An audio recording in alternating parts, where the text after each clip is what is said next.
pode um peixe vivo viver fora. Vamos lá. Pode.com. Pode. Eu sofri muito de sair da Bahia, sofro até hoje de ficar longe.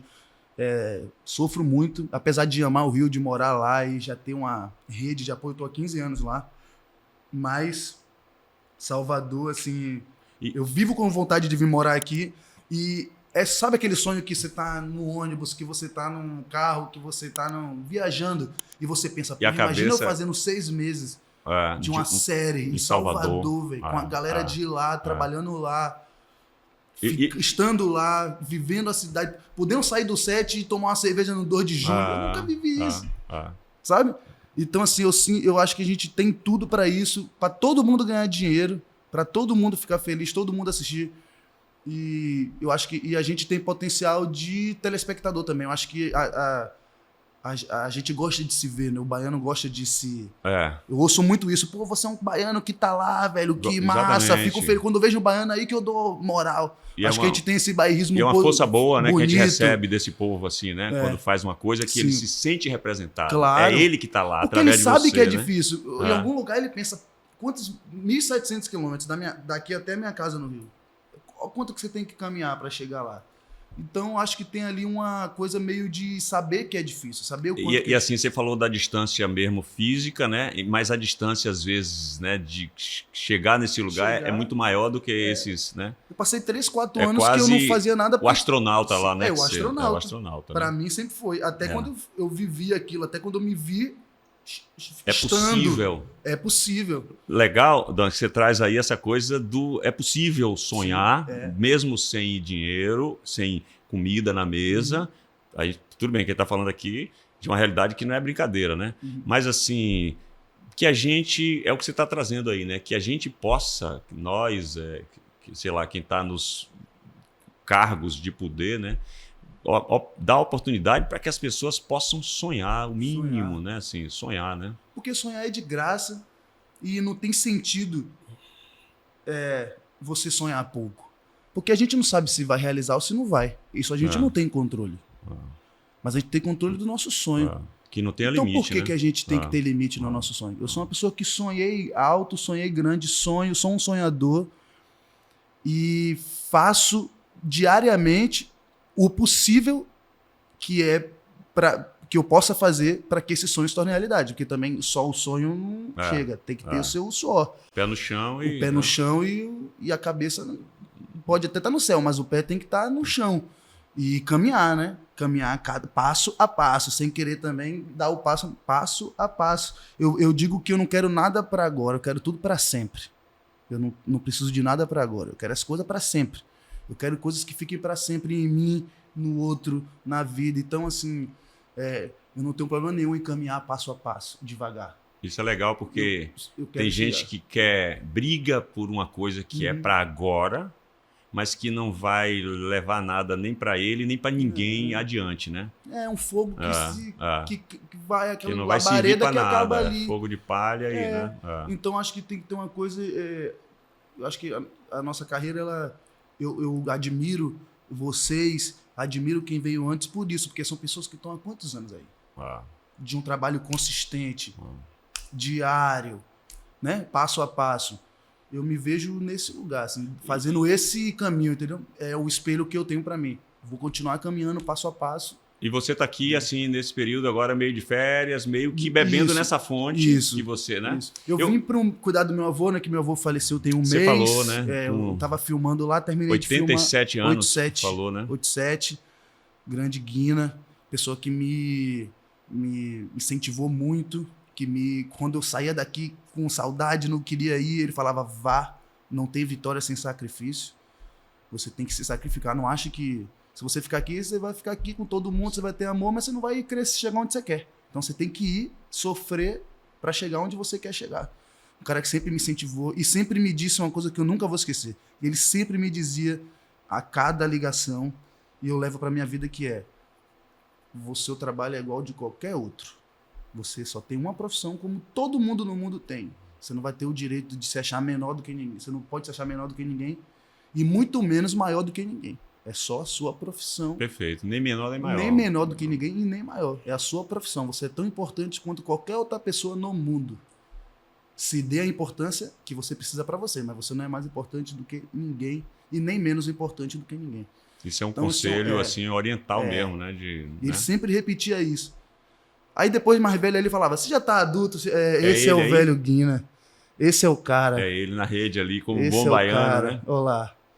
Que saudade desse cara. E esse carrão vermelho ali. Eu vou pegar pra mim um Pumazinho 71 lindo, que ele ajeitou né? todo. Lindão. Olha lá, ó. Olha lá, malhando. Exercício. Você falou, uma figura forte, né? A gente tá falando Isso aqui de tinha uma 80 conversa que eu tive com ele aqui, com o Danilo, antes de abrir a câmera, né? Olha lá, eu na pandemia, começando a malhar com ele. Sim. Saindo do sedentarismo. Legal. Aí vendo o show do Bituque, chorando na pandemia rapaz, também. que Foi um vídeo que eu maravilha. fiz de lembrança dele. Até o Zé comentou ali, querido. Esses são os amores da minha vida, cara. Eu trabalho e vivo pra honrá-los, né? Sim. E eu tenho certeza que ele... Ali, ó, que ele tinha naquela muito, mesa maravilhosa. Em Sete Portas, comendo mocotó. E você se emocionando aí, né, meu amigo? Não tem como não se emocionar, né? Ele tinha muito orgulho de mim. Ó, tenho o Shih certeza Tzu, que parece tem. um Shih Tzu que eu tive também, Otto. um Pandorinha. cachorrinho. E Meu ele irmão pintando, pintou, ele gostava de pintar. Olha que Minha maravilha! E ele dando umas porradinhas assim, né? Esse Olha, era o cara, alimentando os micos ali, mico lá em da contato porta com a de natureza, né? pescando. Olha só. E você ali com Essa ele? foi a última pescaria dele. Aí é meu cunhado, eu tava no Rio, isso foi há Sim. 2 meses atrás, ele já tava doentinho. Foram pescar, a última pescaria. Aí é na ponte indo pescar, ele e minha Aniversário avó. de quem ali? Dele Da ou minha dela? avó, da sua minha avó. Ó, que foto linda essa aí, né? Esses são os amores da minha vida. Eu vivo pra honrá-los e pra dar orgulho pra eles, assim. O processo da música pra mim foi um processo muito profundo pra mim, assim, terapêutico. Falo em terapia isso. A minha mãe, separação dos meus pais, eu era uma criança muito agitada, muito enfurecida também, muita energia presa ali, né? Eu fui expulso de 3 escolas, só pra você ter noção. Então eu era uma criança, confusão e muita Isso energia. aqui na Bahia ainda? Aqui em Salvador. A minha mãe, cara, não sei como, não sei porquê, isso não... Ela teve uma intuição, eu nunca perguntei isso pra ela. Com 11 anos ela decidiu me dar um violão. Do nada eu cheguei em casa, minha mãe tinha um violão pra me dar. Ela me conta, assim, ela diz, você não só parava quando tinha música. Meu padrasto tocava teclado, me levava para os ensaios da banda. Tinha um vizinho meu, Saul, que ele tocava violão na porta. E ela percebeu que eu só parava quieto quando alguém saía. Tinha um outro vizinho, Milan, guitarrista também, que tocou com um monte de gente. Ficava tocando. Ela percebeu que eu só parava quando tinha um violão. Aí eu parava e ficava prestando atenção. Ela teve essa sacada, me deu esse violão. E esse violão foi a grande mudança na minha vida, assim. Talvez o contato, talvez de fato o meu desenvolvimento artístico começa ali, né? Tendo contato com o instrumento, tocando, eu começo a aprender sozinho, autodidata. Na época não tinha internet, era revistinha, né? Aquelas revistinhas que você comprava na banca. Meu padrasto, com as cifras, né? Com as cifras, Aquilo meu padrasto bom, né? me deu, era ótimo. E tinha umas aulinhas no começo que você lia ali. Meu padrasto me deu umas revistinhas que ele tinha de piano, de uma outra cifra. E eu tocava baixo e cantava bem baixo dentro do meu quarto para ninguém ouvir. João Gilberto, né? Para ali. ninguém ouvir, com vergonha, com vergonha das pessoas me escutarem, porque achava que era uma coisa horrorosa, assim. E já me cobrando muito, eu me cobro muito também. Tá, já, isso com que idade, assim? 11, 12. Guri. Guri, e tocando baixo, assim. Com 18 anos, olha quanto tempo. 7 anos depois, eu esse tempo todo tocando, brincando. Tinha uns amigos que a gente ia tocar, já tocava com os amigos, mas não cantava, só tocava, assim, música dos outros, tipo assim, brincadeira. Um dia, com 18 anos, tá uma festa da minha família, assim, a galera desce com os instrumentos e tal, aí minha tia chega pra mim e fala assim, você não sabe tocar esse violão, tá aí desde os 11 anos, nunca nem vi tocar. Se você tocar uma música inteira, eu lhe dou um violão novo. Aí eu lembro que foi a primeira vez aos 17, 18 anos que eu toquei uma música inteira na frente da minha família. Não lembro qual era a música. Mas eu acho que era alguma coisa do Olodum, assim, eu tenho uma impressão. Aí eu toquei, minha família ficou assim meio, Oxi, ele toca mesmo. Esse tempo todo ele ficava no quadro. É claro que eles me viam tocar. Eu acho que foi uma provocação, assim. Foi uma provocação. Ela desafiou ali para ver, ó, e quero aí? ver. Vai mostrar vai isso tocar aí ou ou não não vai? vai? Fica só E ensaiando eu aí. lembro muito que aquilo foi libertador pra mim. Aí, a partir disso, eu começo a tocar nas festas da família. Um levava timbal, o outro levava uma coisa. A gente juntava e eu tocava. Sem cantar. Sem cantar. A minha família descobre que eu canto numa novela. Rock Story. Eu fiz uma novela que tinha que cantar. Quando eu liguei pra minha família, eu falei, eu passei numa novela, vou fazer um cantor aí, minha... O cantor. Cantor? Você cantou no teste? Cantei. E você passou? Você passou? Falei, passei. Eu acho que eu canto, mãe. Que legal, tal. E aí, nessa novela, eu conheço o Ravel Andrade, ator também, gaúcho, meu grande parceiro, que é com quem eu tenho uma banda. E essa novela, o Milton Nascimento é noveleiro pra caramba, ele assiste a novela, é muito amigo do Denis e gostou muito do meu personagem, pede pra me conhecer eu e o Vlad. A gente vai conhecer o Milton, ele faz a cena final da novela. E a partir desse processo, desse trabalho e dessa minha coragem de cantar, eu começo a cantar, já vinha compondo. Quando eu conheço o Ravel na novela, a gente começa a compor, essa ideia de compor criança vai se desenvolvendo, ele já tinha umas músicas, eu adorava as músicas dele, eu já tinha umas coisas rabiscadas, aí eu, pô, velho, vamos compor uma parada, a gente começou a fazer música e não paramos mais. Maravilha. E aí, tocamos eu e o Ravel pro Milton, a gente acabou ficando muito amigo da banda, de todo o staff, do filho dele, que é o empresário dele, de toda a banda toda abraça e fala, não, a gente vai organizar isso aí, o baixista dele, Alexandre Ito, que é nosso produtor musical, nosso amigo pessoal. E aí a música, de fato, começa a ser algo que eu penso como carreira, como fazer... Aí a gente tem disco, a gente faz... Aí, né? Profissional. Mas antes disso, a gente fazia música para tocar para os amigos. Já era para mim um grande desafio, de vergonha, tocar para os amigos músicos, apresentar coisas. E a gente percebeu que a galera gostava. Que quando a gente não estava na roda de violão, a galera tocava nossas músicas. Pô, eu tava tal pessoa, eu tava tocando sua música numa roda de violão. E aí, quando a gente, de fato, vai tocar pro Milton, né? Que a gente toca, eu e o Ravel, e a galera escuta aquela audição, assim, coisa mais nervosa do mundo. Milton Nascimento. Talvez... A música. A né? música, talvez uma entidade. Aí, de fato, aquilo se torna algo que a gente pensa...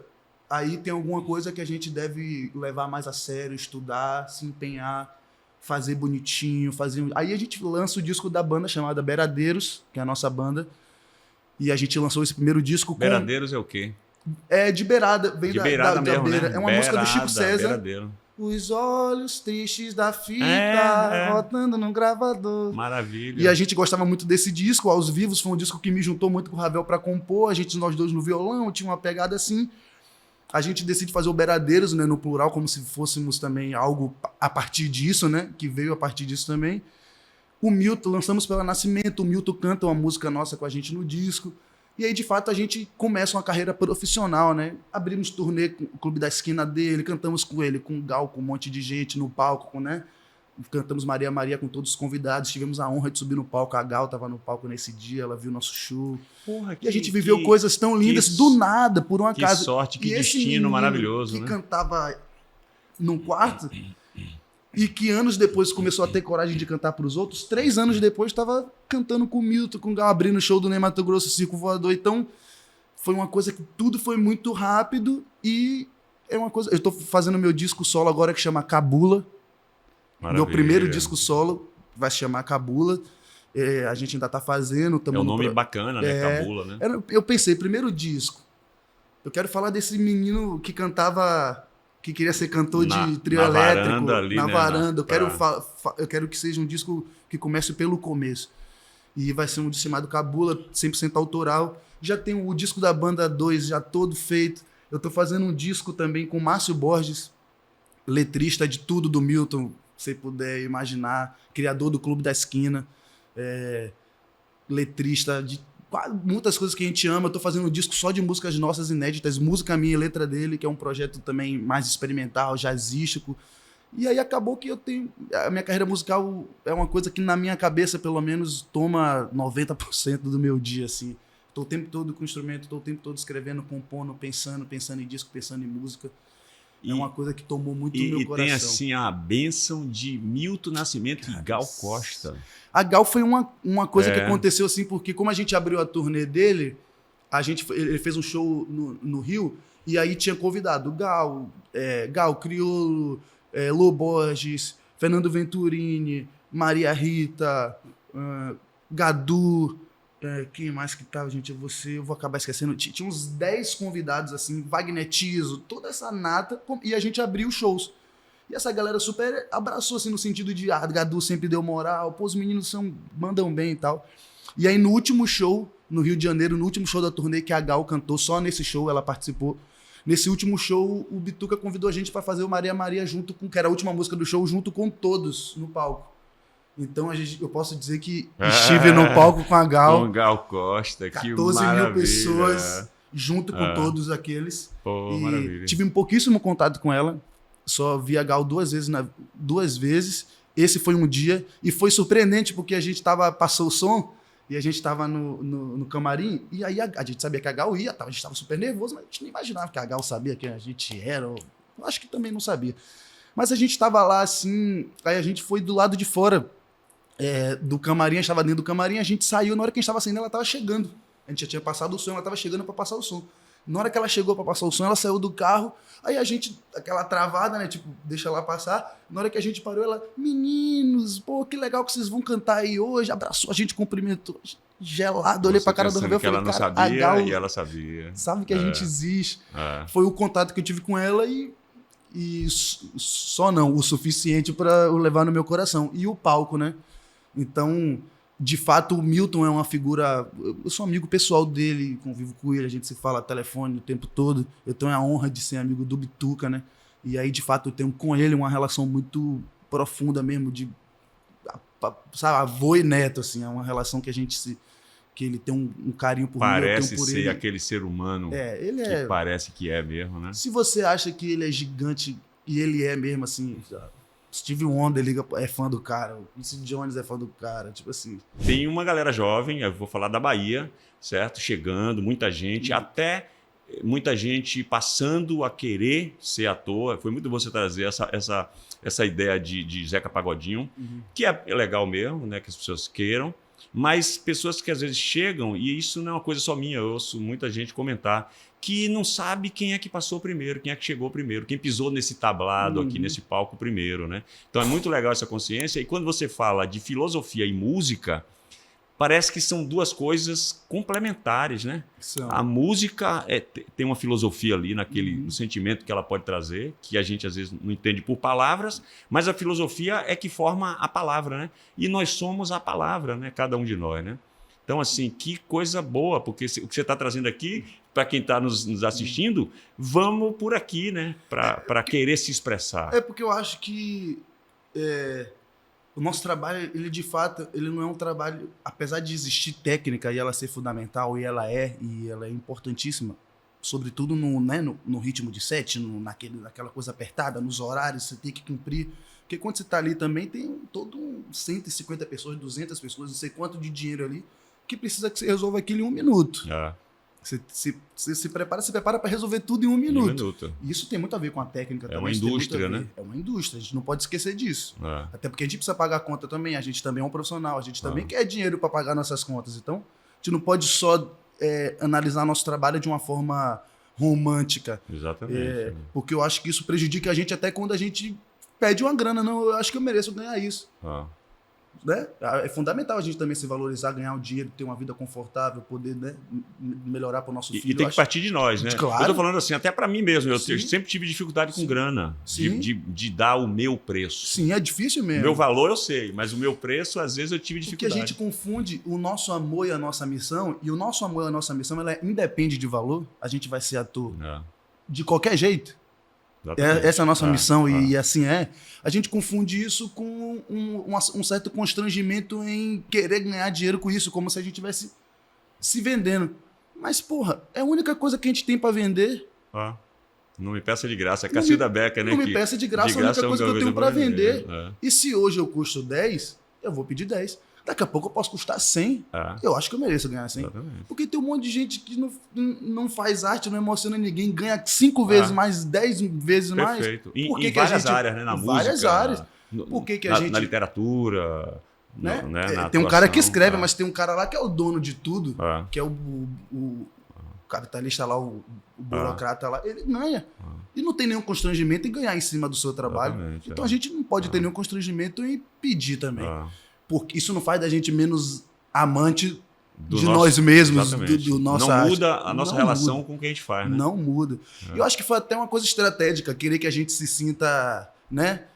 A gente é atacado agora de todas as formas porque a gente pede dinheiro Exatamente. para fazer um trabalho Ah, público, exatamente. né? E muita gente não entende que aquele dinheiro não está saindo de ninguém, é um imposto que uma empresa vai pagar Exatamente. naturalmente, é só canalizar ela para E as pessoas não um percebem. benefício para o próprio povo. E as né? pessoas não percebem que o bilheteiro ganha o dinheiro, o tio da pipoca ganha o dinheiro, o cara do táxi, do Uber ganha dinheiro, ganhando o dinheiro. busão Ah, que tá indo o dinheiro para ah. ganha A dinheiro. pessoa vai vestida com A o quê? pessoa vai vestida Ela- com a roupa, a pessoa passa perfume, Ah. a tia que limpa o banheiro para poder você usar o seu banheiro, ele tá cheiroso. Tá todo mundo, o emprego ele gera para todo mundo contra a regra. Não é só porque assim, tal ator conseguiu, as pessoas acham que só ele, né? Não é assim, gente. uma É uma cadeia indústria de- que gera dinheiro, um show, o que gera de emprego num show, segurança, o que gera de emprego A gente está num próximo espetáculo. aqui das festas, né, populares, carnaval, por exemplo. Sim. E aí é até uma coisa assim que se fala, o que o baiano é um povo só festeiro. Quem está mais trabalhando na festa baiana somos nós baianos. Vocês que estão vindo Os que estão vindo de não fora se só estão divertindo. curtindo, né? Exatamente. Ele compra uma água na rua, no ambulante, o ambulante está ali trabalhando. Sim. Se fala muito assim, o que é axé music, né? É uma música que não tem limite, não tem fim, né? Com certeza. Inclusive, tem gente que fala que é um gênero musical, e não é um gênero musical, né? É um movimento. É um movimento. E que vai até além da música, né? Porque até a dança, esses grupos de dança, muitos que hoje estão até bem posicionados no YouTube, começaram fazendo essas dentro das lavagens, dentro das coisas, esse movimento de coreografar as músicas. Então isso também colaborou muito, porque os aê, aê, aê, essas coisas que são criadas na rua espontaneamente, o fricote, esse movimento da dança também é tão importante quanto a música, e por isso que é um movimento que envolve tudo isso aí, envolve desde uma coisa mais merengueada de Jerônimo, a um galope que o Chiclete lá atrás começou a tocar, ao samba reggae de Neguinho do Samba no Lodum, a toda essa parte de pop rock que também o Asa trouxe e outras bandas que tiveram dentro do axé music um pouco mais dessa sonoridade rock, era o pop, tudo isso que a gente fala, o pagode da Bahia também porque assim, o rótulo é meio assim, isso não é axé, isso é pagode, mas todos fazem carnaval e são músicas de rua, de populares, eu consideraria tudo isso dentro do mesmo caldeirão. Mas a gente gosta de rótulo, né? O mercado gosta de colocar a gente nas caixinhas.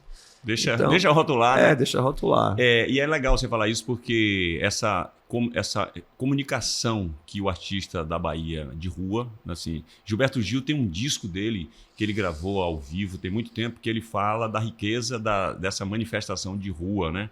A cultura baiana é quase toda ela na rua. Perfeito. E aí o trio absorve muito isso nessa coisa que você falou. Tá vendo uma dança ali que às vezes surgiu ou não de uma música de trio, ou seja, é um círculo, né? Que ninguém sabe quem gerou o quê, né? A música às vezes gera a dança, mas às vezes é a dança que vocês estão vendo lá de cima que sugere alguma coisa, né? Perfeito. Nicho, né? Eu tenho uma música, por exemplo, uma composição que o que me fez fazer, junto com o meu parceiro Beto Garrido, foi eu estar assistindo um carnaval e entrou o Bloco Camaleão ali naquela área das TVs ali do Campo Grande e Bel ele falava assim, chiclete, e batia uma palma com o bloco. O bloco batia uma palma no final do chiclete. Engraçado que a gente estava até num stand de rádio na hora, a gente se olhou, o compositor é um pouco assim, né? Tudo que pode ser ideia, a gente meio que, esse negócio aí é uma música. Aí eu olhei para ele, olhou para mim e falei, já entendeu, né? Já. E quando acabou o carnaval, a gente voltou a trabalhar, voltou a compor. Aí a gente fez chiclete, oba, oba, chiclete, quero chiclete. Aí construiu a música, mas a fagulha foi... Então essa música, esse grito aí, chiclete, não foi o Chiclete. Quer dizer, foi você que fez com Beto Garrido. Com Beto Garrido. A partir do próprio Chiclete. Da manifestação do artista, no caso o Bel ali, fazendo chiclete e uma palma. Você esticou o chiclete. Aí eu fiz, vamos botar a melodia nisso. Chiclete. Aí foi o chiclete, Oba, virou uma coisa coreografada que naturalmente o Fulião faz, e Bel passou a usar isso também, porque a palma é sempre, ou a mão é sempre muito usado pelo artista do trio, né? Principalmente os que tocam instrumento, que muitas vezes não conseguem coreografar com o corpo, eles usam as mãos, né? Alguma coisa assim. Então, enfim, foi imediato pra gente, então foi o contrário, foi a gente assistindo essa questão da palma e da participação do público que levou a música, né? E aí tem uma coisa interessante você falar isso, que é o seguinte, eu já ouvi alguns cantores que vêm de fora para cá e eles ficam impressionados com a musicalidade do povo baiano, principalmente no que diz respeito ao ritmo. Uhum. Porque, né, nem imagino... E aí eu pergunto já a você, como é que é quando você está fora daqui? Porque tem as plateias interagindo, né? Certo. No ritmo, na palma e tudo. É. O povo fala muito isso, que aqui o povo é muito musical na Bahia, né? Totalmente, e se a gente for observar, assim, essa coisa das claves que são dessa formação cultural da gente, dessa questão da África ser presente aqui de forma intensa, de trazer junto com isso os elementos culturais, e a música é um desses elementos. Então a percussão sempre foi o coração disso tudo, né? Sem essas levadas, essas claves, talvez nunca existisse nem o axé.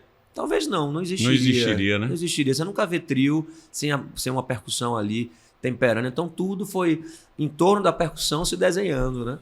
Então a gente é assim, extremamente rítmico por natureza, pela nossa cultura de ter percussão sempre, né? Desde sempre. Tem algum lugar que você já foi que a plateia não era tão ali no ritmo? Sem precisar nem dizer o nome, né? Deixa aí, né? Para não me expor com a galera. Tem algum assim? Geralmente falam muito que gringo é desengonçado, né? É melhor que a gente fale deles lá, né? Que eles estão mais distantes. Se você botar um gringo para sambaia, eles ficam meio esquisitos. Inclusive, essa discussão de que a bossa nova era esse samba com jazz, essa criação, né? E maravilhosa e atemporal do baiano João Gilberto, é um pouco isso, né? Porque o americano ele é muito bom em botar na partitura aquilo tudo ali, toca como ninguém, são estudiosos, mas na hora do balanço mesmo, do swing, ele precisou do brasileiro, do baiano, entender essa harmonização mais complexa do jazz com a batida do samba virar a bossa nova. Ou aquela mão direita incrível de Jorge Benjor, que ninguém entendia o que era aquilo, tanto que o primeiro álbum de Jorge Benjor era Samba Esquema Novo. Né? Por que é o esquema novo? Porque naquela época a bossa nova todo mundo fazia naquela caixinha da bossa nova, né? E o cara veio o que é isso? Então o Brasil, né? Aí tem talvez a influência direta do samba no próprio Rio de Janeiro, que é muito forte, mas essa coisa da criatividade, essa veia que a gente tem é surreal, tanto que Jorge Benjor ficou com 2 músicas no top 10 mundial, com essas naquela época de Mais Que Nada, né, nos anos 60, então a gente está sempre furando essa bolha internacional muito pela questão rítmica, né? Seja do balanço do jazz com o samba, ou seja naquela mão direita incrível. Que é percussiva, né? Que é percussiva, naturalmente super percussiva. Aí você falou o samba, carioca, que é maravilhoso, mas que a origem aqui mesmo, né? Baiana, né? É baiana, né? Roberto Mendes é um defensor disso, eles não gostam de assumir isso, né? Mas a história mostra. Né? Tem a Ciata, né? A tia Ciata que foi pra lá e levou esse samba, essa história aí tá lá, tá escrito, tá registrado. Eu não tenho a menor dúvida que mas também, como o Caetano disse que é a estação primeira do Brasil, então... Tá tudo certo, né? Tá tudo certo, somos nós mesmo. E é uma nação, né? No final das contas, somos todos a mesma nação brasileira, né? Mas essa fusão é interessante. Eu tive uma experiência viajando, senti um pouco isso em New Orleans, que tem essa questão ali do blues, do jazz, muito pelo Mississippi, ter trazido pós-escravidão os negros fugindo dali para ali, e o blues era uma resistência, o jazz, aí você junta com a cultura do americano, teve influência francesa que dominou aquela área uma época. Estudando um pouquinho mais, eu vi que eles tiveram 20 anos também de gestão espanhola. Aí você coloca nesse caldeirão espanhol, negro, você coloca o próprio americano nativo, né? Assim, e você coloca o francês. Então você tem uma música especial, você tem uma culinária especial. E é uma cidade musical. Esses povos originários que também tem essa questão do tambor, que é muito forte, perfeito, né? Os indígenas, né? Perfeito. Então a gente tem esse lado, indígena, português, negro, tudo misturado. Né? E a Bahia, eu gosto de falar isso, que a grande riqueza é exatamente a mistura, é a diversidade, perfeito, né? Perfeito. A gente é cheio de defeito, a gente não é nem um povo santo, né? Com certeza. Mas a gente tem essa convivência com a diversidade, talvez mais do que qualquer outro lugar no mundo, né? E quando eu dei esse exemplo é justamente mostrando um pouco que essa fusão para esse esquema lá americano deu uma cidade muito rica musicalmente e tal. A gente tem isso aqui. E a gente foi. Primeira capital do Brasil, teve essa questão da influência da chegada por conta da escravidão na época dos negros, trazendo essa questão rítmica que eles têm, né, demais, e comida e tudo. Então a gente já juntou com o índio, né, com povos indígenas, com eles, com o português. Inclusive os primeiros carnavais você jogava aquelas bolas cheias que estouravam e derramavam, tem um nome isso. Os primeiros carnavais eram esses, que era vindo de Portugal. Antes de ir para os bailes de salão, tinha esse negócio de jogar tipo uma bexiga cheia nas de pessoas. água. Eu não sei se era água ou se ele botava Sim. alguma coisa. Não era xixi, não. Não era xixi, não. Isso aí foi para Fonte Nova depois. Mas eu jogava, aí depois o governo proibiu, porque aquilo, né, causava constrangimento para algumas pessoas. Aí depois veio aquele desfile de carro alegórico, depois foram para os clubes. Então o carnaval, por exemplo, esses carnavais de máscara, que tiveram influência dentro dos clubes, eles vieram da gestão portuguesa e europeia desse estilo de carnaval que tinha lá dos bailes de máscara. Aí eu tô lhe falando como a gente tem diversidade, né? A influência europeia, portuguesa. E como a gente transforma, né? Meio antropofágico mesmo. Tanto que, né, bota no liquidificador, né? O português do Brasil é diferente do português de Portugal, sendo que a Bahia tem o baianês, ou seja, a gente vai além, né? Eu, por exemplo, era extremamente tímido. Mas à medida em que você é colocado numa situação dessa, alguma coisa você vai ter que, né? Alguma desenvoltura você vai ter que ter, né? E o que mais me surpreendeu nessa experiência de fazer Auto da Compadecida é que a gente tinha que dividir as falas. E aí quem é protagonista fala mais, naturalmente, os mais desenvoltos. Eu quero ser, né? Eu quero ser esse, eu quero ser aquele. Se jogam logo, mas assim, tem uma coisa de surpreender daquele cara tímido que cresce absurdamente quando tá num palco. Eu vi naturalmente, falei, pô, nunca imaginei que esse cara ia ser... E tá ali fazendo a gente dar risada absurdamente. Então, foi o que você falou, muitas vezes tira de dentro alguma coisa que está guardada ali na pessoa. E a importância disso, né, para fazer com que aquela pessoa que é mais calada, mais tímida, se expresse. Que é o meu caso também. Eu fiz participei de uma gincana na minha adolescência, lá em Itabuna, no colégio estadual. E aí eu fazia parte da equipe, nunca imaginei que eu fosse me apresentar. Eu ia, né, dar um apoio ali. Sobrou para mim fazer o personagem Painho, o pai de santo que Chico Anísio fazia. Aí eu fiz, e eu sempre fui muito tímido, tinha medo de professor. Eu sempre me sentava na fila que ficava... Para nunca ser chamado, para né? ficar escondido. Se ele olhasse para cá, eu virava para cá. Se ele olhasse... Eu fugia. Então os professores, depois dessa apresentação no auditório para mais de 500 pessoas na gincana, eles já entravam na sala me procurando. Aí falava assim, você aí todo quietinho e tal, e chega lá né? Bota para quebrar. E bota para quebrar lá, né? Então a importância mesmo, né, Alexandre? Talvez você não tivesse talvez não, percebido exatamente. Isso, né? Então, assim, a importância mesmo da arte, né, da cultura, no desenvolvimento de um povo, né, de uma nação. Daí a Bahia ser esse destaque também no mundo, né? Eu concordo 100% com esse encaminhamento, que se tiver vindo de cima para baixo como uma obrigação, entre aspas, tipo assim, uma nota ser uma encenação de um livro nosso clássico, como o Auto da Compadecida como a Festival de Música trazia a possibilidade de você fazer, inscrever uma música autoral e ter uma banca ali, examinadora que vai... Então você vai desenvolver o lado autor das pessoas. A gincana tinha muito também de recitar poemas, essas coisas. Exatamente, de você botar para fora, ou gente que pinta uma tela, mostrar alguma coisa de arte. Se você coloca isso dentro de uma grade curricular natural, com certeza pessoas vão ver ali uma possibilidade real de direcionar suas vidas para essas áreas de arte. E eu digo especificamente para mim porque o Vieira é um colégio tradicional onde as profissões dali, naturalmente você é encaminhado para as profissões ortodoxas, né? Exatamente. As profissões comuns. E nem todo mundo tem talento para isso, nem todo mundo quer. Inclusive eu sou um exemplo de que precisei fazer 3 faculdades diferentes para entender que eu estava pulando de galho em galho só para ganhar tempo ou para tentar me convencer de que eu estava estudando. Porque aquela cultura de que, faz música. Uma vez eu vi assim, num programa de TV embaixo, era um programa que tinha os pais com os filhos na TV, era meu filho é músico, não trabalha. Eu brinco isso muito com meus amigos. Tipo assim, não conseguiu ser nada na vida, foi ser ator, foi ser músico, foi ser dançarino. A gente sofre com isso, assim, com esse tipo de julgamento. Então, assim, é interessante... A gente vê que, no meu caso especificamente, de um colégio tradicional, de que todo mundo espera que você saia dali um advogado, um médico, um dentista, um engenheiro, ou qualquer coisa assim. Se você fala ali no Vieira, não, quero ser músico. Músico, vai morrer de fome, não vai, assim, vai para lugar. Você tem sempre uma barreira já na saída ali. Então, assim, saio com essa coisa da música do Vieira para enfrentar as primeiras faculdades que eu fiz, fui mudando de faculdade, cheguei até a me formar na 3ª faculdade, mas já sabia que Se queria... formou em quê? Olha que história curiosa, eu entrei em medicina, saí no 4º ano, abandonei no 4º ano, fiz administração, abandonei no 3º ano, entrei em direito, já assim, eu quero fazer música, mas se não der certo eu vou ter um canudo para fazer concurso. A minha cabeça funcionava assim, eu quero botar um canudo na gaveta, porque se eu não conseguir viver de música, eu faço um concurso, até para de repente conciliar. Então na minha cabeça funcionava assim.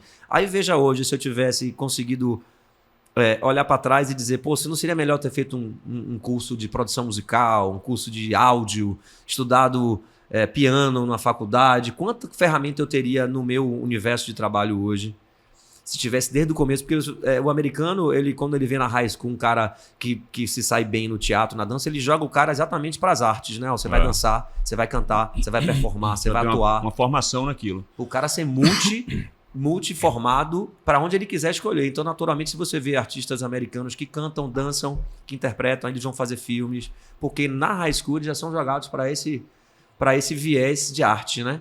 Então, isso também é bacana. Do mesmo jeito que se você vê um cara que é muito bom em cálculo, você tira, pô, deixa esse cara longe de biologia, de química, bota o cara lá para falar de matemática e física, porque ele é fora da curva e vai direcionar a área dessa atuação. Então, eu acho sensacional que a gente consiga evoluir para que se dê estímulos, né? Principalmente para essas áreas menos estimuladas no conceito de ensino normal, né? Sem contar que, como a gente já falou, quer dizer, ela vai servir não só para o cara se descobrir ali um artista, mas ela para mim, é a melhor ferramenta, o melhor instrumento para que a pessoa se desenvolva bem em qualquer área que ele... Né? Para a vida, né? Para a vida, né? É para a vida. Então, certamente um médico que na escola teve acesso a festivais de música, dança, teatro, esse cara, alguma coisa, né, vai auxiliar ele para ele ser um médico melhor. Né? Não só se ele trouxer já um pouco essa questão lúdica que a arte nos Exatamente. dá, já vai fazer uma medicina menos capitalista, porque alguns pensam muito quando formam em áreas assim, na questão de que vai ter uma segurança financeira. Ir para uma medicina mais humanizada, como deve ser, né? Tudo. Então, é nesse sentido, ou seja, a arte humaniza mesmo. Eu não tenho a menor dúvida. Eu acho que quem mais humaniza o ser humano é a arte, que é a cultura, Concordo. Que é essa Bahia aí que a gente não se cansa de falar dela. Né? Peixe, 40 anos de axé, assim, o que é que você pode destacar assim, de marcante na sua vida? Assim, né? Eu recentemente conversando com um amigo, ele me lembrou a minha primeira experiência com trio, até agradecer a Fabiano por essa memória, porque o primeiro trio que eu toquei, o circuito ainda não era Barra Ondina, não era consolidado. Então eu toquei Ondina Barra. E era um bloco filantrópico chamado Bem Comum. E eu lembro que quando eu cheguei no Farol, no sentido inverso, o seu Osmar discursou depois, era pré-carnaval, era um dia assim, talvez uma quarta-feira, o carnaval começava quinta. Então eu me lembro da primeira tocada de trio como essa. Eu me lembro do primeiro mostra de som que eu subi ali, que eu tremi. Me lembro a primeira gravação de Ricardo, quando me ligou. Me lembro de Bel me ligando. E a primeira música, me lembro estar na rua e ver todo mundo cantando a primeira vez uma música minha no carnaval. Deve ser interessante, né? Você fala, gente, que negócio impressionante, eu quero fazer mais, eu quero mais fazer, eu quero mais isso. Depois você começa a cantar e tá num trio, gente, que emoção é essa, eu quero mais isso. Então eu tenho muitas lembranças de folião, de carnavais divertidíssimos, já saí de mulher em carnaval, achava aquilo interessantíssimo, já pulei em bloco, já pulei embaixo, já fui para as micaretas, compositor, tive esses sabores gostosos de ver uma rua cantando uma música sua, como cantor também, bloco cheio cantando com você. Se eu fosse falar de um fato só, eu acho que eu não conseguiria contemplar tantos momentos especiais, porque a gente fez uma conta aí, né, entre compositor e cantor, eu tô nesses 40, talvez quase em 30 em atividade, já com a música do Axé Music na minha vida. Então eu vi praticamente tudo, né? Se não foi como folião, foi como compositor, foi como cantor. E como folião, assim, o que é que você tem na memória que mais te marcou também, desses grandes aí também, né? Eu acho que tudo tem muito a ver com o que você se identifica. Quando eu pulava carnaval, eu gostava muito dos artistas que não paravam, que tocavam músicas em sequência. Porque tem muito artista que, não vou nem fazer uma crítica, tem artistas que têm até um poder de comunicação tão absurdo que o conversar, o falar não se torna uma coisa chata. Tem artistas que têm isso naturalmente, né? São tem essa coisa rápida de resolver ali uma situação. E não é fácil, né? Não é fácil, Porque, é improviso. Eu tenho também feito espetáculo dizendo com poesia e música, né? E assim, é difícil você acabar de cantar uma música e falar alguma coisa, né? O que falar, né? E você entender isso dentro de uma lógica de 5, 6 horas, imagina, acabou o medley, aí você olha, e aí você começa a Vai ficar falar mais o do quê? mesmo, né? Exatamente. Então eu percebia que tinham artistas que faziam essas puxadas de trios imparáveis. E eu, como fulião, eu gostava daquilo. Eu achava aquilo interessante. Pô, ele só fala na hora que, sei lá, tem que falar pra uma televisão, porque tá ao vivo, tem que parar mesmo. Ou, sei lá, vai cantar uma música nova. O trio, o Dodô e Osmar, tinha aquele microfone que Moraes Moreira começou a cantar, que não era pra cantar, que era o... Tem um nome, tem um termo, não né? sei o que, amigo, né? Meus amigos, talvez? Não, meus amigos. Não, que era pra falar exatamente com Que autoridades. era o bordão de seu Osmar, né? Foi que a história é que quando o Moraes Moreira pegou pra cantar, ele se retou com o Moraes e falou, não, esse microfone não tem qualidade, isso é pra... É alguma coisa, não sei o que, amigo, né? Era o termo que ele usava para se referir quando ele falava, né? Quando ele se referia talvez para as autoridades. É interessante, eu sei o que é, mas eu também não vou lembrar que expressão é ela. Então ele fala, eu peguei esse microfone tal, né? Que tinha um nome, o microfone tinha esse nome por causa desse bordão aí do seu Osmar, né? E ele se jogou, né? Aproveitou a oportunidade. Porque é difícil mesmo falar, né? Assim, é difícil. Então quem tem esse dom e tem muita gente que tem essa presença, né? Pessoa espirituosa que faz de uma limão limonada, que faz a piada na hora, que sabe se comunicar rapidamente com qualquer pessoa. E de uma hora... Então, assim, eu não vejo em mim esse traço de ser assim rápido demais para verbalizar as coisas. Então, eu preferia me comunicar assim. Na hora que eu parava para uma TV ou para um camarote que eu precisava me dirigir a alguém, aí eu sentia que ali eu estava num lugar que eu me sentia mais confortável. Tirando isso, eu queria tocar. Tanto que eu não parava. Não, isso é legal porque assim, também é difícil, porque o cara não para, o maratonista não para. Maratonista. Mas tem uma coisa que é esse cuidado com o fulião, porque às vezes o cara já está ali há tantas horas que se parar uma música, ele vai pro chão, né? Ele já quer. O que mantém o fulião aceso é o som, é a música. Pulsação, né? É a pulsação. Outra coisa que eu me lembrei aqui, você falando de coisas dos 40 anos do Axé, quando eu era fulião, eu sempre chorava quarta-feira de cinzas. Isso tinha alguma coisa já a ver de que eu não podia estar fora desse mundo. Sabe? Até dizem que é a questão do corpo já não tem mais barulho, não tem mais noite perdida. E, pô, o jovem tomando uma. Mas isso você chorava lá quando finalizava? Ou... Não, tipo assim, eu chegava em casa, dormia, no outro dia eu tava, sabe... Entendi. Completamente baixo astral e chorava. Por que eu tô chorando? Pô, passei um carnaval incrível porque não tinha mais aquilo. E o corpo dizia, cadê o barulho? Cadê a música? Cadê a farra, né? Acabou tudo. Daí vem a música lá, eu queria que essa fantasia fosse eterna, né? Com certeza, né? Uma Baiana na Goa, essa frase é incrível. Então eu tenho essas memórias afetivas muito legais com músicas como Baiana na Goa, fechando o olho, levantando o braço. O choro da quarta-feira de cinza, poxa, só um ano agora de novo. Pô, eu chorava, ficava triste mesmo. Porque ele ligava pros amigos, gente, bicho, vamos sair, eu tenho que sair de casa, não vou ficar aqui, não, eu tô mal.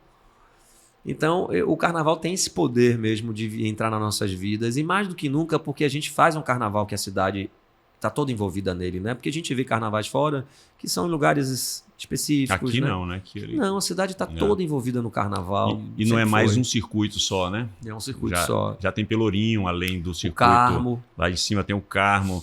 Veio para cá, para Barrondina, ou seja, é uma dimensão gigantesca, né? Então, mais do que nunca, o que eu estou te dizendo, a cidade está toda abraçada, né? Tem palcos em bairros, que também as pessoas muitas vezes ficam nos bairros, escutando. Então, eu acho que é uma atmosfera, assim, que fica parecendo que a gente é barrista quando a gente fala que o melhor carnaval é o nosso, mas eu nunca vi nada igual. Se você me disser que tem, eu posso até dizer assim, eu nunca consegui sair porque eu sempre trabalhei. Talvez Recife com um jeito próprio de ser, né? Você tem o Recife antigo convivendo ali no Marco Zero, as ruas, os blocos, talvez você tenha o Galo da Madrugada enorme. Pode ser que seja esse espírito só também, Recife, né? Só Pernambuco que tá assim, que é um páreo, né? No sentido assim da cidade respirar aquilo, porque o próprio Rio, quando você tem a escola de samba dentro de um sambódromo específico ali na Sapucaí, longe, afastado, hoje o Rio tem os bloquinhos na rua, mas há muito tempo que isso, alguns anos atrás, não tinha nada, era só a escola de samba desfilando num lugar específico, né? Eu acho que é Recife mesmo, e assim, e vale a pena lembrar que Recife tem uma importância muito grande no Carnaval da Bahia com vassourinhas, né? Aquela, né? É o frevo trieletrizado, né? Que Moraes Moreira brilhantemente, né? Percebeu quando Vassourinhas passou por aqui, saiu varrendo mesmo, levando gente, uma multidão. Na verdade, atrás, essa história tem gente que não sabe disso, que na verdade não foi nem Moraes, foi Dodô e Osmar, que essa orquestra de frevo Vassourinhas estava portada em Salvador, estava num navio indo para o Rio, e o governador da Bahia convidou, já que vocês estão aportados aqui, por que vocês não desfilam na rua? Ah, não vieram para aqui, Não, eles estavam de passagem. passando, né? Aí eles subiram ali a Rua Chile tocando, e Dodô e Osmar viram e falaram, gente, que coisa incrível, eles tocam e as pessoas vão atrás. Bora fazer alguma... Eles já tinham uma banda, né, lá deles, né, o trio deles, por isso que era o trio elétrico, depois porque ele eletrizou esse trio que tocava. Eles inventaram a Fobica na sequência disso aí, para entender que as pessoas iriam atrás deles. Inclusive a letra que diz varre, varre, varre, vassourinha, Que é de varre um Moraes. dia as ruas da Bahia. Você vai ver na história. Frevo e sombrinha. De brasa, brasa, brasa, aqui de varre, varre, varre, vassourinha, varre o dia as ruas da Bahia. Abriu Abre alas e caminho para depois passar o trio. Abriu Perfeito, alas e caminho para perfeito. depois passar o trio de Armandinho, Dodô e Osmar. Perfeito. Então você Abriu vê a caminho. importância do frevo pernambucano. Completamente. E essa imagem é bonita, porque sai varrendo, sai limpando, vassourinha sai... A letra continua né? falando frevo, que é pernambucano. Ia pintar na Sotaque Bahia. baiano, Vem no sotaque baiano. Ganhou um sotaque baiano. Assim, pode não estar precisa a letra, mas a gente tá... Frevo é o trio, é o povo, É o povo, é o frevo, é o trio. É. Sempre juntos fazendo o mais novo. Carnaval do Brasil, é o frevo, é o trio, é o povo, é o frevo. É tudo misturado. O frevo de Vassourinhas, veio o trio tocava temas de frevo, né? Começou com temas de frevo. Não tinha um cantor ainda, né? Não tinha cantor, era a guitarrinha que fazia, né, o som. Então tá tudo aí, tá tudo, né, intrínseco, misturado, é simbiótico mesmo. Por isso que a gente até fala dessa importância realmente vital aí do carnaval pernambucano, sem dúvida nenhuma. Sem dúvida. E a Bahia que é esse liquidificador que faz o suco aí, né? Que você, suco de Bahia, né? E assim, eu via muito isso, essa coisa de querer conquistar o Brasil deixando de ser baiano. E isso me incomodou a vida inteira, assim, nesses projetos, sabe? Da Bahia ficar em último plano. E é interessante porque a gente está vivendo uma época que todo mundo quer ser baiano, né? Aqui. Exatamente. Então, para que a gente... Deus do céu, Que consciência é essa que a gente, né, não tem, quem não tem, né? De que a gente tem um valor, né? Aí ficava um trabalho que para mim soava que nem o acarajé que eu comi em São Paulo, que não era acarajé. Acarajé frito no óleo de soja. Porque o pessoal lá, ai, meu estômago, ai. E aí, acarajé amarelo claro assim, parecendo um pão, um negócio. Era tudo, menos acarajé aquilo ali. Então, né, aquilo de assimilar as outras culturas que eu falei, sem perder a nossa, é importante, né? Que você coma o seu acarajé e beba uma Coca-Cola, tá? Tudo bem, né?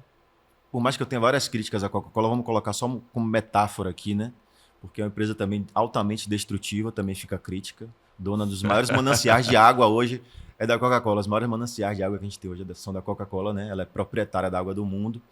E um dos produtos que você mais vê na natureza poluindo tudo é a garrafa de plástico da Coca-Cola. Então, fiz a metáfora, mas fica crítica. Né? Então, que se assimile coisas de outros países e tal, mas que não se deteriore nem se distorça o que a gente é. E eu sentia essa distorção. Ficava uma coisa nem lá nem cá para mim, sabe? E, enfim, mas foi um processo importante para mim também, porque represou, sabe? É como se fosse uma flecha que você tá ali, ó, puxando, não soltou, mas tá puxando. Quando você solta, sabe? Vai longe. E é isso que eu tô sentindo agora, que eu tô podendo soltar essa flecha, sabe?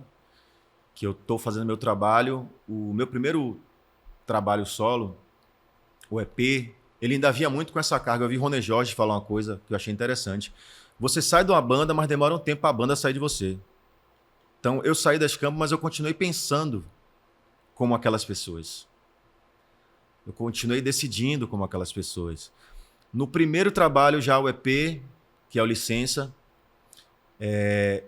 ainda tem um pouco disso, mas já tem também ali a coisa da percussão chegando, já tem a coisa do estoque chegando, já tem a coisa do discurso ficando mais forte também, em alguns pontos, que eu acho importantes.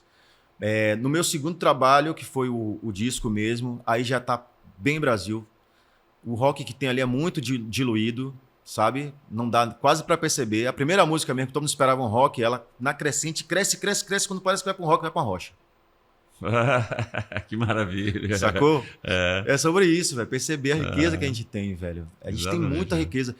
E assim, hoje eu fico desesperado porque não dá para fazer tudo, velho. A gente tem muita coisa, velho. Não dá para fazer tudo. Não dá.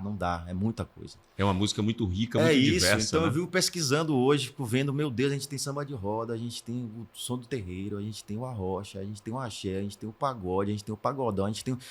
A gente, sabe, e variações dentro de cada coisa também já, que são universos que se ampliam ali. Quando você entra, você vê que tem mais coisa ali dentro, né? E eu fico, meu Deus, não dá para fazer tudo. Mas sou um pesquisador de tudo, vou juntando, sabe? Uma coisa daqui, da coisa dali, que assim, que eu costumo falar na minha música. Eu faço o quê? Quando eu vou para um show, um festival de reggae, eu gosto, mas primeira banda de reggae, segunda de reggae, terceira de reggae, quarta... Chega uma hora que eu fico meio, pô, velho, festival de rock. Quando o festival é híbrido, eu me sinto muito bem, sabe? Digo, pô, um rock, pô, um axé, pô, um pagode, pô, sabe essa variação e essa coisa de levar tudo para um laboratório e ficar misturando, olha o que vira se eu misturar isso aqui. Essa coisa de ser cientista, como o Chico Science foi, que, assim, grande referência para mim é Chico Science, que conseguiu misturar a cultura mundial com a dele, e nisso ele levou a cultura dele para o mundo inteiro, ele não reproduziu a cultura do mundo, que não chegaria em lugar nenhum. Por que esse cara tá imitando a gente? Não, ele pegou maracatu, ó, botou na frente, mas como é que faz para o maracatu chegar no mundo? Ah, deixa eu botar um pouquinho de música eletrônica, deixa eu botar um pouquinho de rock. A ponta da agulha para chegar no mundo, mas o que estava dentro da seringa, maracatu, sabe? Que é o que o Baiana System faz hoje, com os ritmos daqui. Tem música eletrônica, tem rock, mas o que é que tá dentro? Ijexá, samba de roda, ganhadeira de Itapuã, sabe? Naná Vasconcelos, tá tudo ali. De ritmo africano, de tudo, enfim. Outro exemplo foi o Rapa, que fez um rock carioca, né? Com samba ali. Né? O samba é da Bahia, mas vamos dar esse desconto aí. Que eles colocaram o samba carioca. O samba né? carioca, né? Lá. Que é uma variante, né, do samba. Pois é, botou tamborim, botou na guitarra batuque, que é uma coisa que o Davi Moraes, por exemplo, faz aqui, que o cara é um timbaleiro. O cara é um guitarrista timbaleiro, é um percutarrista, como eu digo. Né? O cara tem a munheca, meu irmão, que parece estar tocando um tambor ali. Então, mesmo você pegando uma guitarra, aqui na Bahia, você transforma em percussão. Isso é interessante, né? Porque então, tá isso falando... E a primeira banda que conseguiu mundializar a sua música foi quem? Os Beatles. Por quê? Porque eles tiveram essa sacada de, porra, velho, vamos fazer nosso som, mas o que é que tá rolando no mundo? Pô, na Índia rola isso, ó, pô, isso é legal, traz pra cá. Pô, e aqui tá rolando o quê? Pô, isso é legal, traz pra cá. Então, eles abraçaram o mundo inteiro sem perder quem eles eram.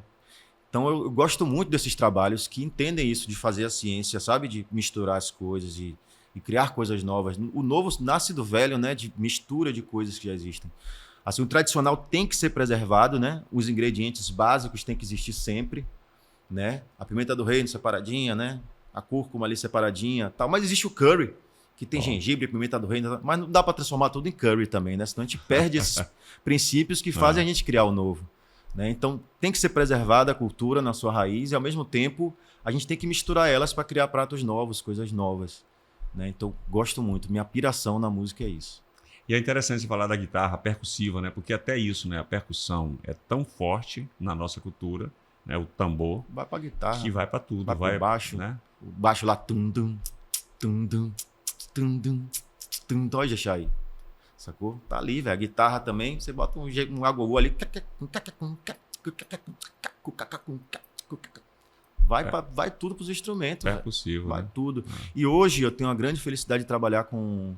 Assim, esconderam a percussão e os percussionistas durante muito tempo, né? Então eu faço questão de falar que eu tô com um cara hoje que é espetacular, que além de ser um grande instrumentista, é uma pessoa maravilhosa e é um cara que entende os toques, sabe? Que dá verdadeiras aulas de história pra gente, que é Fernando Macuna, que é um cara que ainda tem trabalho social, sabe? Que tá salvando vidas, ensinando percussão nas escolas públicas, né? Que tem esse foco também de, pô, eu fui salvo pela percussão, quero salvar também. Então é um cara que cada dia mais está inserindo a percussão e da forma mais bonita, mais respeitosa possível no meu trabalho, sabe?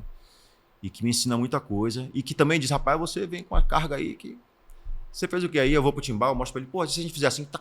Ele, pô, isso é legal, velho. Pô, vamos fazer isso. Aí ele já me dá um cowbell, pô, faça isso aqui, ó. Tá. Esse toque aqui é não sei o que. Mas essa música que você fez, tem um toque aí dentro, que você fez a música, como o nome da música é O Vento, e tem um toque pra Yansan aí dentro, viu, velho? Aí ele vai e faz o toque de Yansan. O rapaz é mesmo, não tinha reparado, não.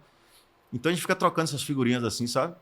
E eu vim no grupo de teatro que tinha a cultura afro muito enraizada, né? Então minha noção de música já também veio muito. Aí do... Eu comecei também, antes de fazer o Saltimbancos, eu ainda era da banda dos Saltimbancos. E era a banda Cabelo de Sapo.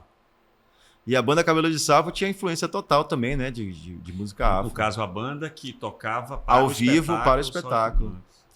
Eu ainda entrei nessa banda Cabelo de Sapo antes de ser o Jumento. Tocava o que na banda?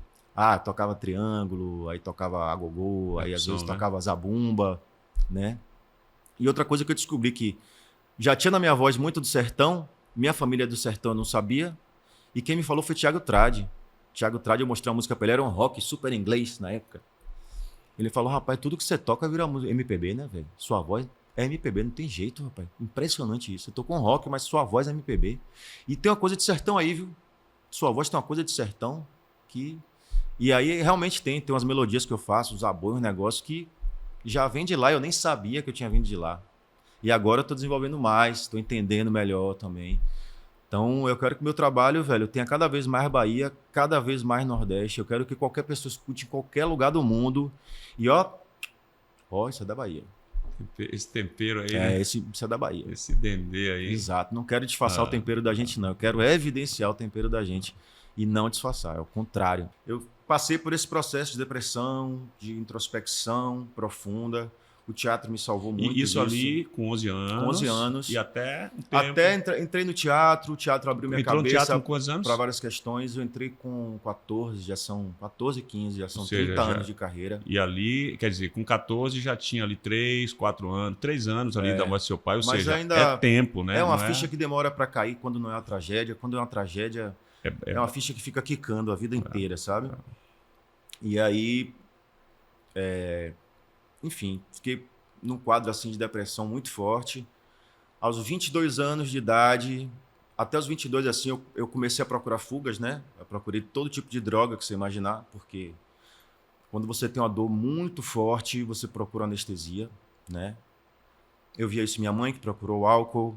Então eu cresci vendo minha mãe. Depois que minha mãe perdeu meu pai, mesmo não estando junto, era o homem da vida dela, na cabeça dela. Então quando eu enterrei meu pai, eu enterrei muito da minha mãe também. A pessoa que ficou para trás já era uma pessoa que recorria ao álcool com frequência. Então eu cresci vendo uma pessoa com esse problema, né, de saúde, que é o alcoolismo. E acabei recriminando muito ela, mas peguei o mesmo caminho, né? E tentava fugir dessa dor de toda forma. Aos 22 essa dor ficou insuportável, porque as drogas, elas no começo parece que estão amenizando, elas vão piorando tudo, né? A droga tem uma coisa que é o seguinte, no começo ela ela dá uma sensação de prazer, de super bem-estar. legal, E aí, com o passar do tempo, a sensação que ela tinha com, digamos, uma dose, seja lá da droga que for, ele vai ter que aumentar, vai ter que dobrar, vai ter que triplicar, não dá mais aquela sensação isso. inicial, né? É porque ao mesmo tempo que ela te leva para um pico de prazer, né, e de fuga e da realidade muito alto, depois ela te joga na mesma proporção muito abaixo, né? E você fica nessa luta para voltar. Pra voltar. E fica nessa luta para voltar. E chega uma hora que você não consegue voltar. Não consegue mais. voltar, fica preso, fica ali. Preso lá embaixo. Foi um poço que eu cavei. E numa dependência, E que porque não assim, tinha uma mola mais, tinha uma cola. Né? Fala, no fundo do meu poço tem uma exatamente, mola. Nesse Não fundo do poço aí colava teve no uma cola. fundo, né? É. Aí eu parei de subir. E bateu legal, esse desespero, né? Pedro, você falar isso porque é o seguinte, para de repente, né, quem está nos ouvindo aqui, que sirva, né? Eu sei que tem coisa que a pessoa tem que viver para poder entender na vida, né? Assim, Por também... mais que dê conselho, a pessoa não sabe o que é, né? Exato. Mas também, assim, não sou um cara que julga, porque você vê que tem drogas que salvam e tem drogas que matam, e tem proporções, e tem gente que consegue se dar bem com uma coisa, se dar mal com outra, tem gente que tem um problema de saúde mesmo, tem gente que não tem gente que bebe uma cervejinha fim de semana, tem gente que se tomar um gole...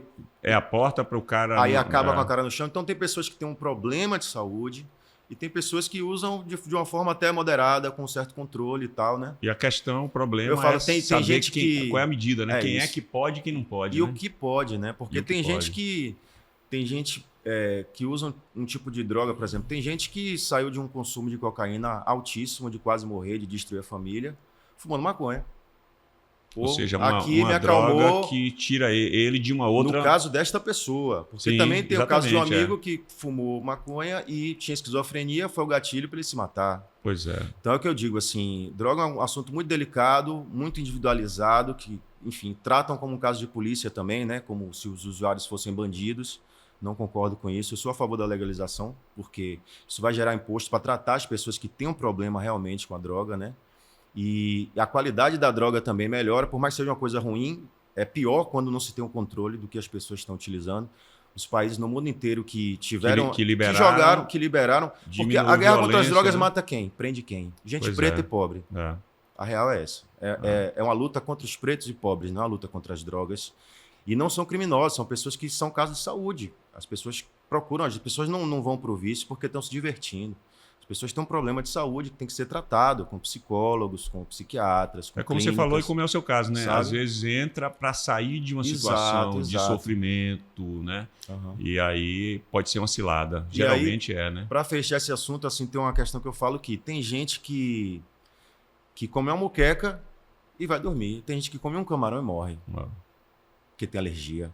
Então, é uma questão que tem que ver caso a caso, pessoa a pessoa, não dá para generalizar, mas de qualquer forma não dá para tratar como crime. É uma questão de saúde pública, né?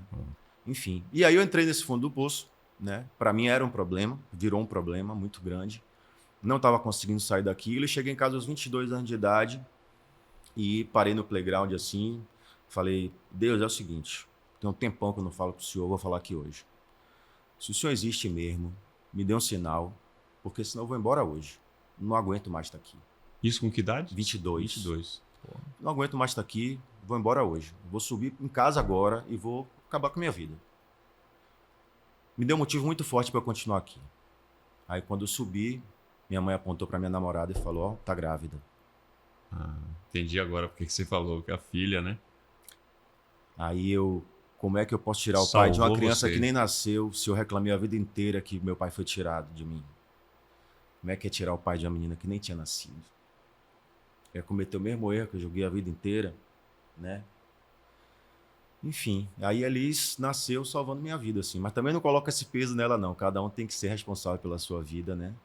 Mas naquele momento ali foi um... Sim, mas também um peso bom aí, né? Pra ela, né? Assim, né?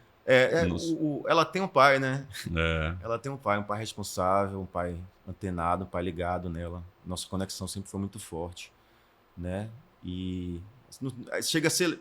Tem o peso, né? Teria o peso, né? Se eu fosse culpar ela por qualquer coisa, mas é o contrário. Eu agradeço a ela por eu estar aqui e ela agradece por eu estar aqui, né?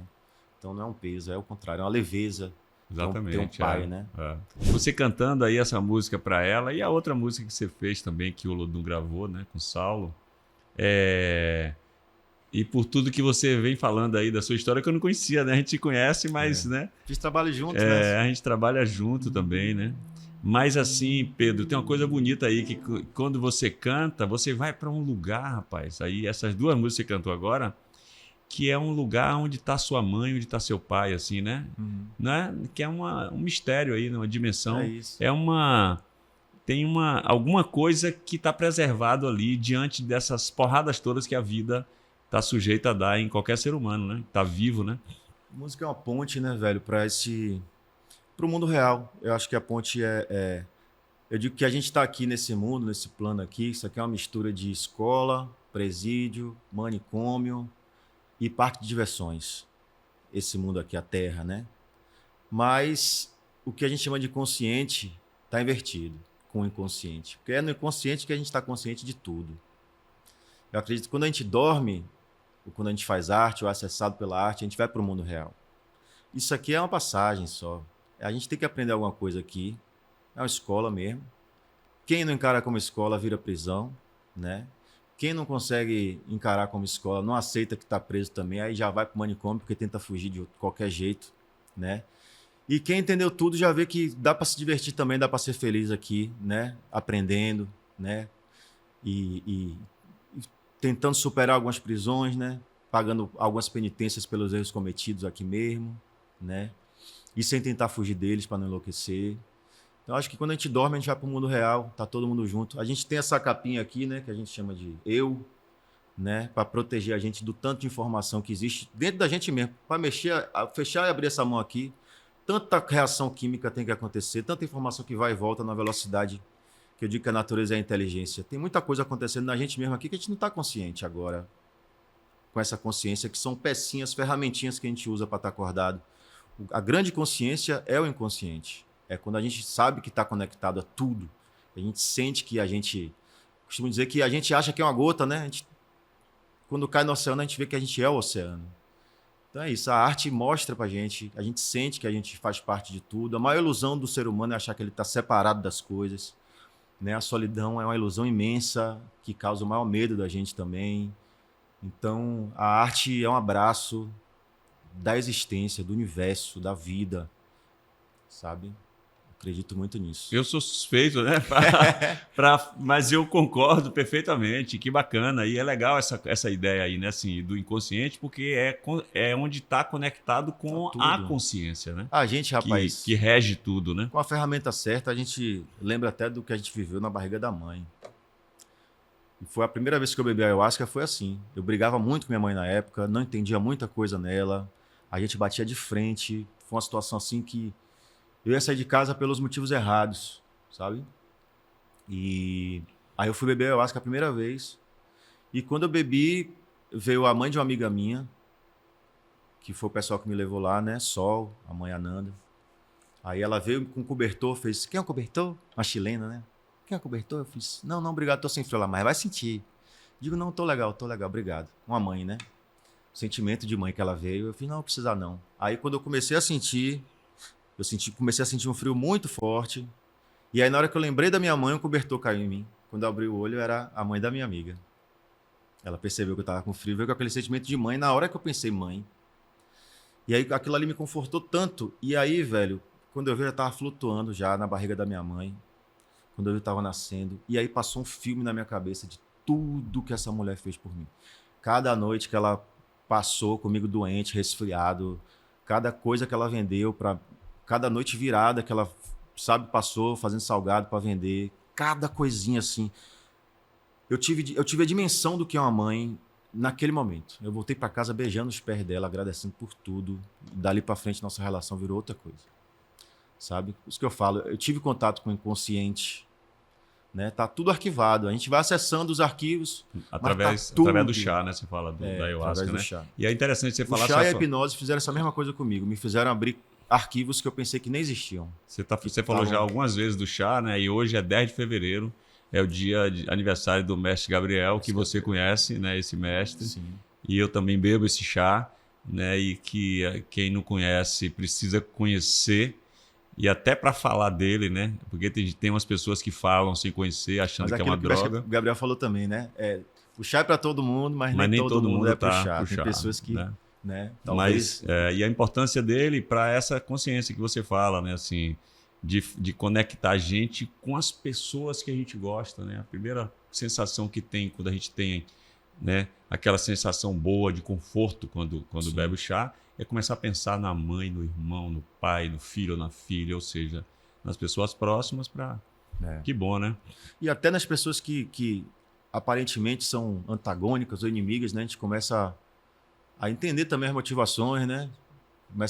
Eu mesmo com a minha sogra, a gente tinha uma relação muito ruim também. E foi bebendo chá que a vida de uma pessoa que eu nem convivi passou na minha cabeça. Eu nem convivi. A vida dela passou na minha cabeça. Não era nem minha mãe, nem convivi com ela. Eu cheguei em casa já sabendo porque ela era rígida daquele jeito. Eu vi o tanto que ela sofreu na mão de homem.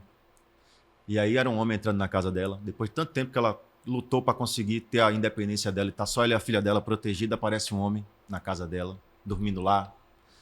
Então eu vi, olha, estou tomando socos que não são para mim. Mas ela levou muita pancada para ser assim, né? E aí depois que eu vi que era um doce, no fim da vida dela, eu cuidei dela na pandemia, ela teve câncer. E a pessoa mais próxima que ela teve fui eu, que minha esposa viaja bastante, trabalha viajando, promove eventos e tal. E a gente, tipo, virou minha melhor amiga, sabe? Quando ela foi embora, eu fiquei com vazio. Digo, o que é que eu vou fazer da vida agora?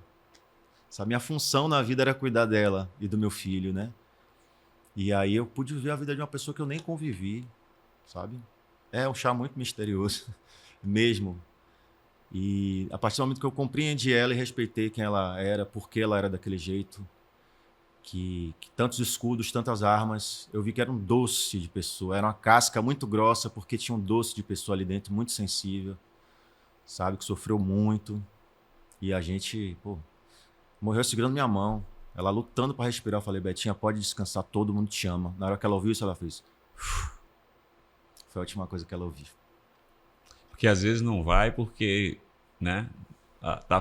Tem alguém segurando ali, né? A importância de Ela dizer queria isso ver o para a neto pessoa, crescer. né? Deram 3 meses de vida para ela. Ela ficou 3 anos lutando bravamente. Betinha. Você se emociona lá, eu me emociono cá também, mas... É isso, né? Na Mas verdade, é não- isso, Pedro, que só existe bonito, vida, é. né? Mas a saudade nesse É, momento mas que bate bonito, na sabia, gente. meu amigo? Eu quero, assim, agradecer a você, né? Essa conversa aqui. De ver, né? O que é que tem aí dentro dessa cabeça, né? Muita coisa legal. De ver essa ligação, esse sentimento seu aí, sua mãe e seu pai, que estão vivos, né, em você. Isso é bonito pra caramba também. É o que eu falo, só existe vida, rapaz. A morte é uma ilusão, é o que vem depois da curva. Mas só existe vida, só. Morte é ilusão. Como pode um peixe vivo viver fora? Vamos lá. Pode.com. Pode.